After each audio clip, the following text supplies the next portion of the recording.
The 2024 draft class has been one of the most underwhelming classes we've seen in a while. It was projected to be a pretty mediocre rookie class, and to a certain extent that's exactly what it's been. Only a couple players have really stood out, and so far nobody has won Rookie of the Month twice. And it gets even worse once you start comparing them to other recent drafts. This year, only 2 players are averaging over 12 points. One is Stephon Castle, and the other is McCain, who only played 23 games before getting hurt for the rest of the year. The 23 draft class had 7, the 22 class had 6, the 21 class had 8, and the 2020 class had 5. Points per game obviously isn't everything, but it's still a bit concerning. There are good players in this class, they just aren't necessarily putting up the stats you would like to see from the jump. Right now, Stephon Castle is the favorite to win the Rookie of the Year award so far and has been one of the more consistent rookies we've seen. One thing about the Rookie of the Year award is that opportunity plays a big factor. You can be one of the better players in your draft class, but if you don't get the opportunity to play a decent amount of minutes, then it's very difficult to win. If multiple players didn't get hurt for the 76ers, then who knows if we would have gotten to see McCain really take off. But for Stephon Castle, he's been in and out of the Spurs starting lineup all season and has had some really good games. He plays really tough on both sides of the ball, which is by far his best trait. Not only is he one of the better offensive players in this class, but he's also one of the better defensive players as well. He can drive to the rim with ease, and although he has a questionable jump shot, it has gotten a lot better over the course of the season. He's a 29% three-point shooter on the year, but over his last 10 games, he's been shooting almost 40% and visibly looks a lot more comfortable. Plus, the addition of De'Aaron Fox is shaking things up. I think Castle has a pretty bright future.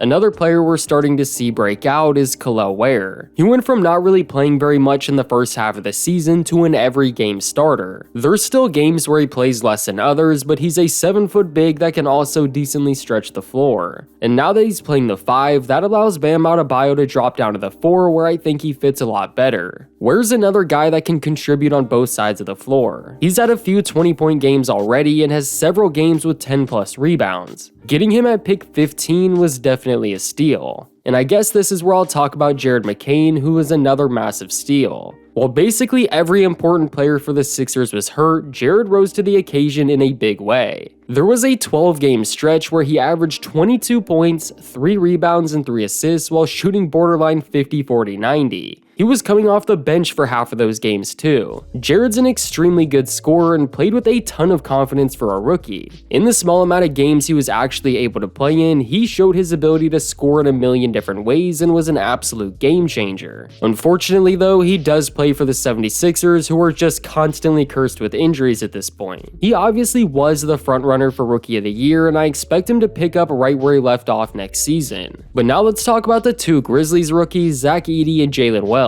Both of them have been really solid this year. Zach spent 4 years at Purdue and won National Player of the Year twice, yet a lot of people didn't think he would be very good in the NBA whatsoever. And although he has his moments where he doesn't look the best, he's already proven he can be a good contributor. He's 7'4", that alone has many different positives, and whenever he's on the court with a real playmaker like Ja, he's actually really useful. Plus, he's also had 12 different games where he's hit at least 1 3. He doesn't shoot a lot of them, but the fact that he's making any at all after attempting just 2 3-pointers his entire 4-year college career is a great sign. Then Jaylen has been just as good, if not better. He's started every game except for the first 5 and plays his role perfectly. Some games he gets asked to do more offensively, but always shows up defensively. Both him and Edey have been more efficient than a lot of the other players in the class. And I have to mention the fact that they're playing on one of the top teams in the West right now. Every game they play is actually meaningful. There's a really good chance we end up seeing both of them on the all-rookie first team. And since we're talking about multiple rookies at once, let's quickly talk about the Washington Wizards. The Wizards have 3 different first-round rookies. Alex Sarr was the 2nd pick, Bob Carrington was the 14th pick, and Keyshawn George was the 24th pick. Alex has been a bit disappointing because he was one of the top picks, but we knew going into the draft that he was a really raw prospect. He has been a really solid defender like he was advertised to be, but he definitely still needs to work on his game when it comes to his offense. Right now, he's shooting just 39% from the field, which would be bad for a rookie guard. Alex is 7 feet tall. A lot of the times it honestly comes down to his shot selection. However, the Wizards offense isn't doing him any favors. He's shown flashes of what he can be when it all comes together. We just need to see it more often. The good news about playing for the Wizards though is the fact that all three of them are getting a ton of playing time. They just need reps, and that's exactly what they're getting. Both Carrington and George have had some great games and have shown they can be a part of the team's future, especially Carrington, who just had one of his best games against the Hawks. Now let's talk about the very first pick in the draft, Zaccharie Risacher. There really was no obvious first overall selection, so I get why they drafted him. He showed a good amount of potential before the draft and definitely has improved since the beginning of the season. He doesn't always fill up the stat sheet, but he is a good defender for a rookie. The only thing really missing with him right now is consistency. Zach and Jared McCain are like the only players who have put up 30 points multiple times, but then there's games where he just doesn't look aggressive at all.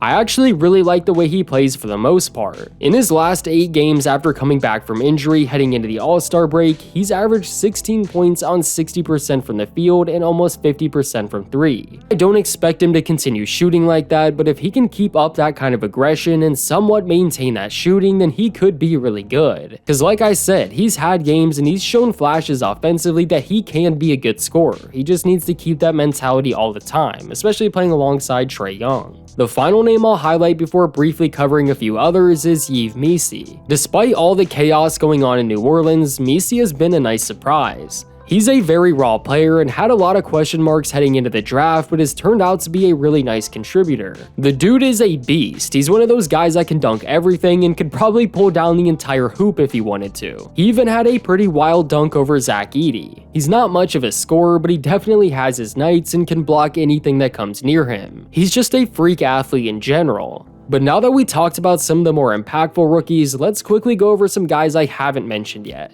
The 29th overall pick, Isaiah Collier, struggles with efficiency when it comes to shooting and turnovers, but has shown some potential. He's leading the whole rookie class in assists and has had 7 games with 10 or more. Tristan Da Silva has also shown some potential for the Magic. He's had a few really big games that ultimately turned into wins, but he's also had 4 games where he's played over 20 minutes and scored 0 points. He's shown that he can score, but definitely plays his role, and that's all you can ask for. Then there's Hornets legend Dalton Knecht, who's honestly played really well. He's an older rookie, but has had games where he's knocked down multiple threes, and if the Lakers didn't have a ton of guards, then he would probably be getting more minutes. The only thing he lacks is defense, but when he's making his shots, it more than makes up for it. Donovan Clingan is someone that's definitely fallen under the radar for a couple reasons. 1, he plays for Portland, and 2, he doesn't get a ton of minutes. But in the games he plays a lot, he's actually been really good. I mean, he just had 20 rebounds against Jokic, and that's basically his second 20 rebound game of the season. Plus, he's a really good shot blocker as well, and even had 17 points, 12 rebounds, and 8 blocks against Minnesota in a win. Then there's Matas Buzelis, who just put on an absolute monster performance in the dunk contest. Seriously though, I actually really like him. He's earned more and more minutes as the season has gone on, especially now that Levine's no longer there. He's started the last 4 games and has been putting up some pretty respectable numbers for a rookie. And the last guy I'll talk about is Rob Dillingham, who's finally starting to get more of a role with the Timberwolves.